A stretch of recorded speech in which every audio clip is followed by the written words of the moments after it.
شیخ صالح المغاسمی ہیں, وہ کہتے ہیں کہ ان کا آپریشن ہوا, ہارٹ سرجری ہوئی, اور ان کے نا ہارٹ بلاکیج تھے, بہت ساری آرٹریز بلاک تھیں اور اسٹنٹس ڈلے ہوئے تھے, تو بہت ایشوز تھا ان کے اس میں. تو وہ کہتے ہیں کہ it was a lengthy operation.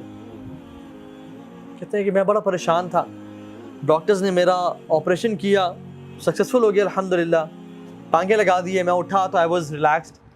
لیکن کچھ دیر بعد ڈاکٹرز دوبارہ آنے شروع ہو گئے, اور جو ساتھ مشینس تھیں ان میں نا پی پی پی کچھ ہونے شروع ہو گیا, اور ایک ڈاکٹر آ رہا, دوسرا, تیسرا, چوتھا. یہ عرب کے بہت بڑے داعی ہیں, شیخ صالح المغاسمی ابھی بھی زندہ ہیں رحمہ اللہ. تو ڈاکٹرز آئے اور وہ کہتے ہیں کہ میں اب تو بہت پریشان ہو گیا کہ اب کیا ہو رہا ہے. تو انہوں نے ان کی شکل پہ نا پریشانی دیکھی, میں مزید پریشان ہو گیا. تو انہوں نے کہا کہ آپ کے جو بلاکیج تھے نا وہ سم تھنگ ہیپن کہ بہت زیادہ نا بلاک ہو گیا, and we have to reoperate you again, تو ہمیں دوبارہ کھول کے سرجری کرنی پڑے گی. کہتے ہیں کہ پہلی سرجری میں تو I was a but relax, لیکن اس دفعہ میں بہت پریشان ہو گیا.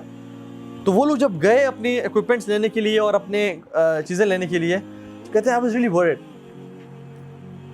کہتے ہیں کہ میرے ساتھ ایک نا آئی تھنک لیبنانی نرس کھڑی ہوئی تھی. وہ مجھے کہتی ہے کہ یا صالح صلی علی محمد, اے صالح اللہ کے نبی پہ درود پڑھو. اور کہتے ہیں کہ میں اللہ کے نبی پہ درود پڑھنا شروع ہو گیا اس یقین کے ساتھ کہ اللہ کے نبی نے فرمایا کہ اگر تم مجھ پہ درود پڑھو گے تمہارے ساری پریشانیاں ختم ہو جائیں گی اور تمہاری ساری مشکلات کا حل نکل آئے گا. تو کہتے ہیں کہ میں درود پڑھنا شروع ہو گیا, حتیٰ کہ جب ڈاکٹرز آئے اور دوبارہ انہوں نے مجھے کچھ چیزیں اٹیچ کی تو دے ور کنفیوزڈ اینڈ سرپرائزڈ. اور جب میں نے پوچھا کہ یہ کیا ہوا ہے, کہتے ہیں کہ جو رپورٹس ابھی آ رہی تھیں کہ بلڈ دوبارہ جو ہے نا بلاکیجز آ گئی ہیں, they are all removed, they are all gone. اور کہتے ہیں کہ مجھے اس دن اللہ کے نبی پہ درود پڑھنے کی فضیلت سمجھ میں آئی کہ کتنا افضل ہے یہ ذکر, اللہ کے نبی پہ درود پڑھنا. سبحان اللہ. تو اپنی زندگی کو نا کثرت سے, جب بھی فری ٹائم ہے نا, درود کثرت سے پڑھا کریں, استغفار کثرت سے پڑھا کریں. ایک صحابی آیا اور کہا یا رسول اللہ نجات کا راستہ بتائیں, نجات کس میں ہے؟ فرمایا لا یزال لسانک رطبا من ذکر اللہ, اپنی زبان کو اللہ کے ذکر سے تر رکھو, اس میں نجات ہے. اپنی عقبہ بن عامر, اپنی زبان کو اللہ کے ذکر سے تر رکھو. فرمایا طوبی لمن وجد فی صحیفۃ استغفار کثیرا, glad tidings to the one who found استغفار in his book with abundance. خوشخبری ہو اس بندے کو کہ جو قیامت کے دن آیا اور اس نے اپنے اعمال نامے میں کثرت سے استغفار کو دیکھا. سبحان اللہ.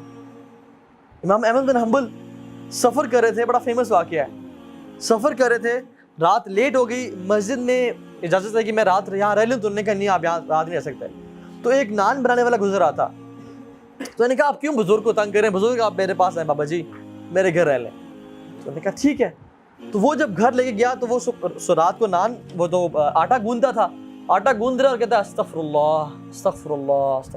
امام احمد بن حنبل رحمہ اللہ بیٹھے ہوئے ہیں, کہتے ہیں آپ کو اس ذکر نے کبھی زندگی میں فائدہ بھی پہنچایا ہے؟ تو انہوں نے کہا آپ کو میں کیا بتاؤں. تو وہ اپنے پوچھ لیا ہے, پہلے میں غریب تھا, فقیر تھا, جب سے میں ذکر یہ کرنا شروع ہوا ہوں مال اتنا ہے کہ سنبھالا نہیں جاتا مجھ سے, اور ہر دعا میری اللہ رب العالمین نے قبول کی ہے, بس ایک دعا جو رہ گئی ہے. کہتے ہیں وہ کیا؟ کہتے ہیں سنا ہے کہ امام احمد بن حنبل بڑے امام ہیں, ان سے ملاقات کا شوق ہے, وہ آج تک قبول نہیں ہوئی. امام احمد بن حنبل کہتے ہیں کہ وقد جررت الیک جرا, ایسے لگتا ہے کہ مجھے آپ کے پاس گھسیٹ کے لایا گیا ہے آپ سے ملاقات کروانے کے لیے. میں ہوں امام احمد بن حنبل. یہ ہے توبہ استغفار کے فائدے, یہ ہے توبہ استغفار. کثرت سے استغفار پڑھا کریں زندگی میں. اللہ کے نبی اپنی ایک محفل میں, ایک سیٹنگ میں 70 سے 100 مرتبہ استغفار پڑھا کرتے تھے, ایک سیٹنگ میں. اور کثرت سے درود پڑھیں, کثرت سے درود پڑھا کریں.